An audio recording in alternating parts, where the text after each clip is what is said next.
오늘 통독 본문은 누가복음 12장과 13장입니다. 예수는 12장에서 주로 제자들을 향하여 권면의 말씀을 베푸시고 있습니다. 이는 앞장의 살벌한 분위기와 대조적으로 유대교 지도자들과의 격심한 대결 후에 걱정과 두려움 가운데 있는 제자들에게 위로와 권명과 아울러 경계의 말씀을 하셨습니다. 13장에서는 갈릴리뿐만 아니라 온 이스라엘, 나아가 세상의 종말이 임할 것이므로 바로 지금 회개할 것을 촉구하는 내용이 담겨 있습니다. 바로 현재 예수의 사역에 어떻게 반응하느냐에 따라 곧 닥칠 하나님의 나라에서 구원과 심판이 결정된다고 말씀하십니다. 누가복음 12장. 그러는 동안 수천 명의 사람들이 모여들어 서로 발피지경이 됐습니다. 예수께서 먼저 제자들에게 말씀을 시작하셨습니다. 바리새파 사람들의 누룩을 조심하라. 그들의 행위는 위선이다. 감추어진 것이 드러나지 않을 것이 없고 숨겨진 것이 알려지지 않을 것이 없다.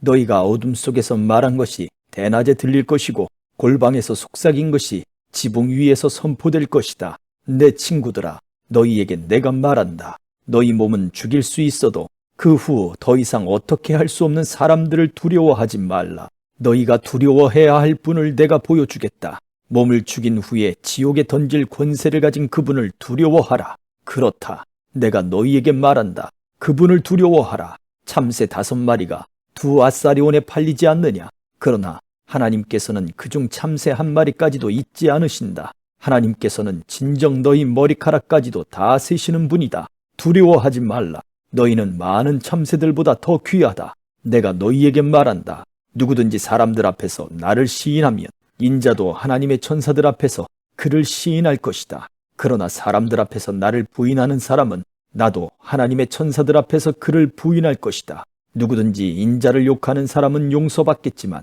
성령을 모독하는 말을 한 사람은 용서받지 못한다. 회당이나 지도자들이나 권세 있는 자들 앞에 끌려가게 되더라도 스스로 어떻게 대답할까, 무슨 말을 할까 염려하지 말라. 성령께서 그때 네가 무슨 말을 해야 할지 가르쳐 주실 것이다. 사람들 중에서 어떤 사람이 예수께 말했습니다. 선생님, 제 형제에게 유산을 저와 나누라고 말씀해 주십시오. 예수께서 대답하셨습니다. 이 사람아, 누가 나를 너희 재판관이나 분배인으로 세웠느냐? 그러고는 사람들에게 말씀하셨습니다. 너희는 조심해서 모든 탐욕을 삼가라. 사람의 생명이 그 재산의 넉넉함에 있는 것이 아니다. 그러고 나서 그들에게 한 비유를 말씀하셨습니다. 한 부자가 수확이 잘 되는 땅을 가지고 있었는데 그가 혼자서 어떻게 할까? 내 곡식을 쌓아둘 곳이 없구나 하고 생각했다. 그리고 말했다. 이렇게 해야겠다.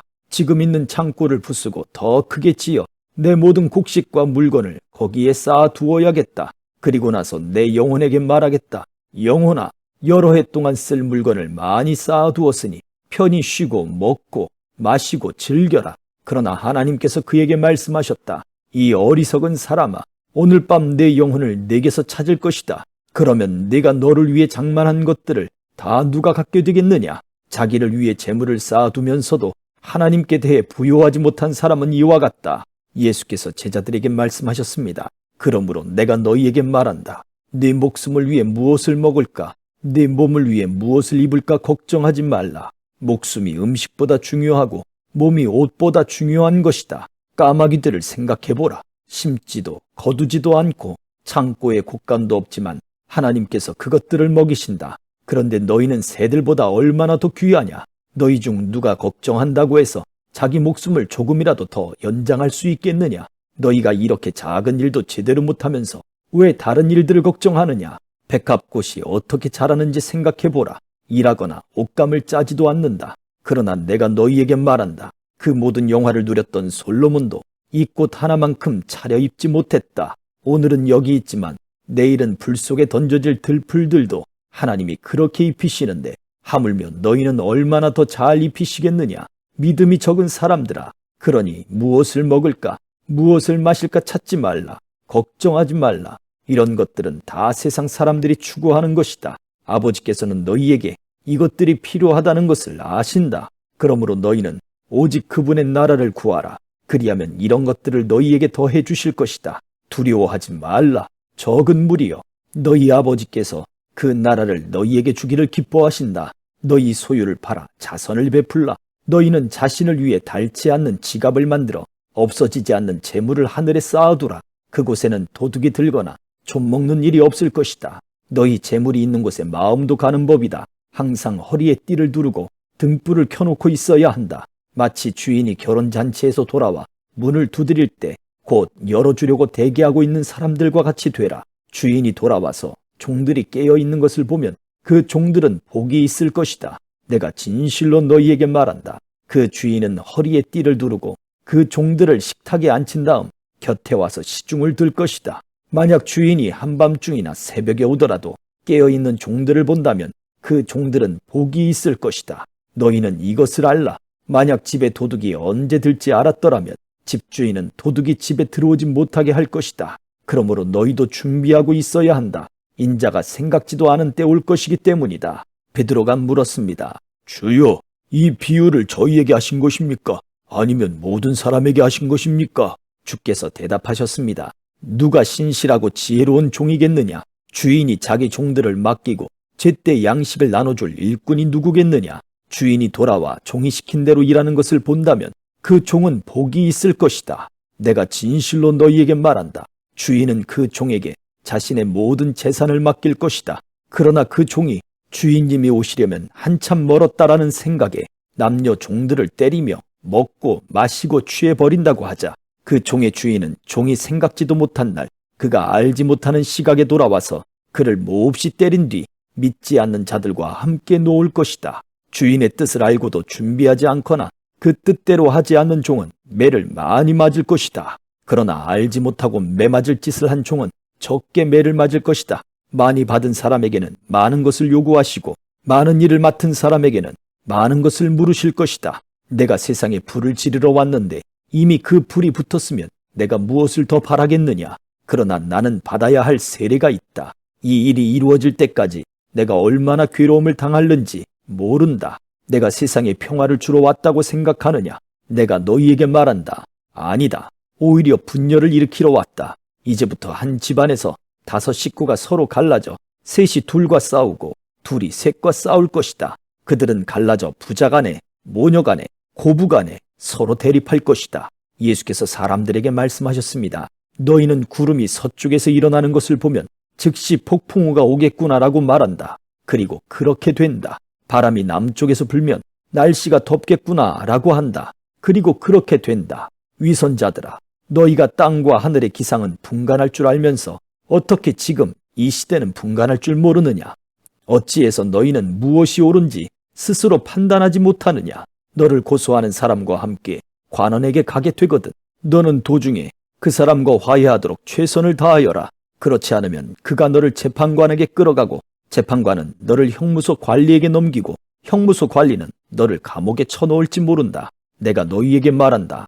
너희가 마지막 한 렙돈까지 다 갚기 전에는 그곳에서 나올 수 없을 것이다. 13장. 바로 그때 몇몇 사람들이 와서 빌라도가 갈릴리 사람들의 피를 그의 희생 제물과 섞었다는 소식을 예수께 전했습니다.